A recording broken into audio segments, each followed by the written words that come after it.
Je te raconte ma plus grande synchronicité ever. Faut savoir d'emblée que, j'étais pas quelqu'un nécessairement, convaincu que la conscience, ou l'âme, appelons-la comme on veut là, persistait ou continuait après la mort.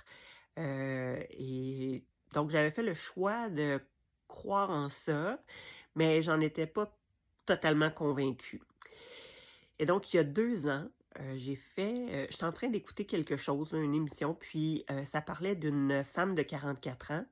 Donc v'là 2 ans, j'avais 44 ans et son père, souffrait de dépendance, mon père souffrait de dépendance. Donc, tu sais, je sais pas pourquoi, mais je me sentais, interloquée par ça. Et puis, j'écoute ça, puis ça parlait, d'expériences de mort imminente, puis tout. Et donc, quelques minutes après, je vois dans la rue passer une voiture, avant que mon père meure.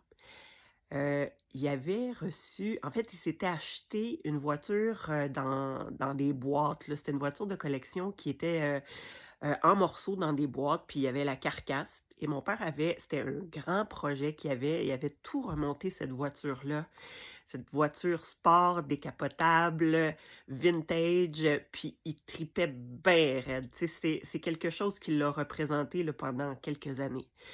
Et donc, dans ma chambre, suite après avoir écouté cette émission-là, je m'en vais dans ma chambre et je vois exactement ce modèle-là passer dans ma rue qui est un cul-de-sac.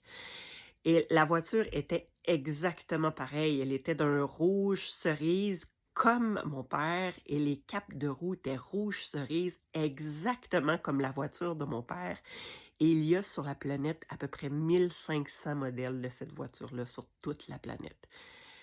Et là, j'étais complètement subjuguée. J'ai fait je pense que pour moi, j'ai pas le choix de conclure que la conscience poursuit sa route, se transforme après la mort, mais elle subsiste.